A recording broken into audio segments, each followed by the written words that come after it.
मैंने Hidayatullah national law university से BA LLB integrated course किया है, लेकिन कहीं ना कहीं भाव संयम के थे और वो मुझे फाइनली मिलने जा रहा है। वास्तव में समझ में आया तो जीवन में ये परिवर्तन आया। किसी भी बच्चे से सबसे पहले यही क्वेश्चन किया जाता है कि भैया बड़े होके क्या बनोगे।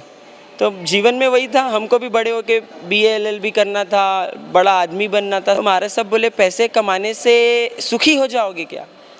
तो हमारे संसार का कोई भी सुख देख लो, वो कुछ समय का है, घंटा 2 घंटा 10 दिन 15 दिन, और वो भी सुख नहीं है। लगेगा कि हम सुखी हो रहे हैं, उसके पीछे दुख छिपा हुआ है। किस तरीके से एलएलबी करने वाले स्टूडेंट ने दीक्षा लेने का निर्णय लिया है, इसके पीछे की क्या कहानी है। बीए करते हैं, उसके बाद में एलएलबी, और कहीं ऐसे सपने देखे थे परिवार के लोगों ने आईएएस से लेकर कहीं और बनना, लेकिन अब जो संयम का पथ चुना है, इसके पीछे की क्या कहानी है हमारे साथ में। अच्छा, आपका नाम और एक संक्षिप्त परिचय। मैं रजत चोपड़ा, मूल में महासमुंद छत्तीसगढ़ का निवासी हूँ, और मैंने हिदायतुल्लाह नेशनल लॉ यूनिवर्सिटी से बीए एलएलबी इंटीग्रेटेड कोर्स किया है।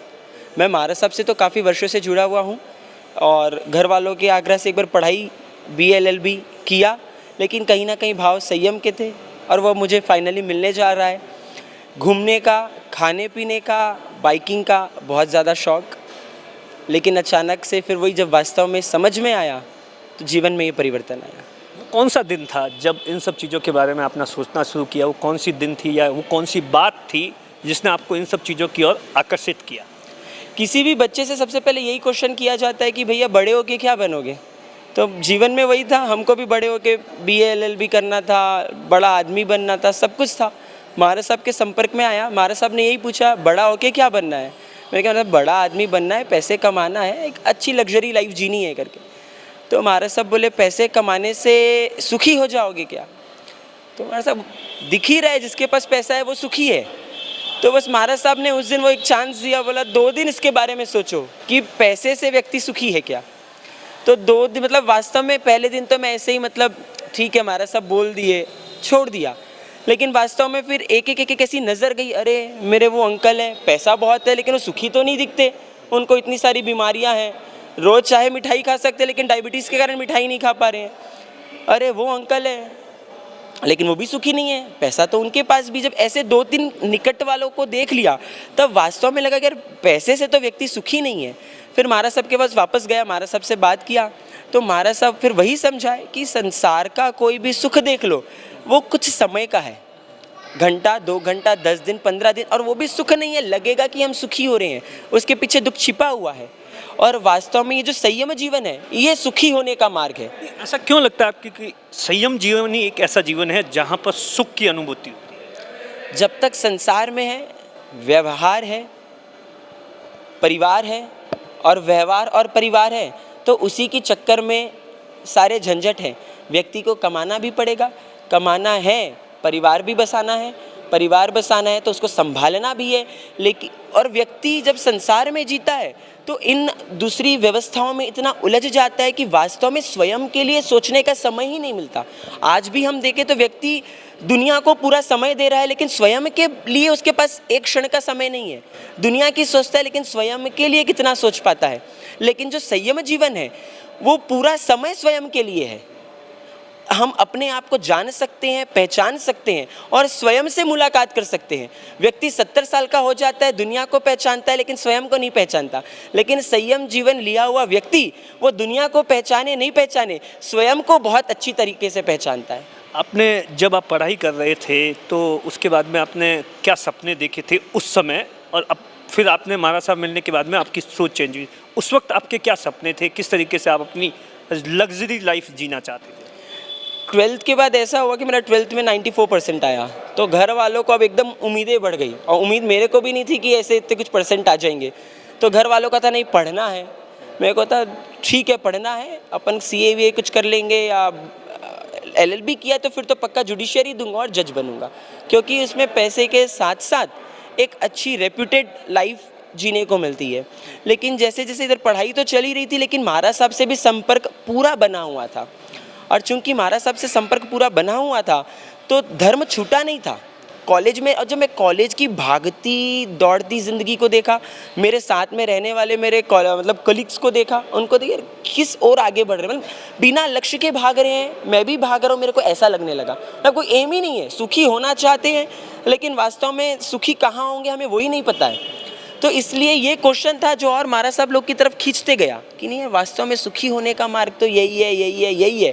और वास्तव में फिर वो फील हुआ कि इधर कितना भी भाग जाऊं कर लाऊं, इज्जत मिल जाएगी, पैसा मिल जाएगा, लेकिन कुछ समय रहेगा, कब दिन बदलेंगे पता नहीं चलेगा।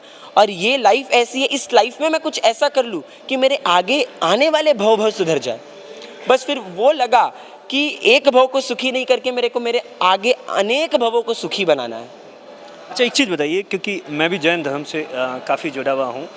जैन धर्म में जिस तरीके से इन दिनों एक मठाधीश वाली परंपरा शुरू हो गई है, पैसे अरबों रुपए इकट्ठे किए जाते हैं, खर्चा किया जाता है, इन सब बातों को आप किस तरीके से देखते हैं? क्योंकि ये भी एक, चाहे वो चौमासा करवाना हो या वॉटेवर जो भी हो, इन सब चीज़ों पर जो एक प्रदर्शन किया जाता है उसे किस तरीके से देखते हैं?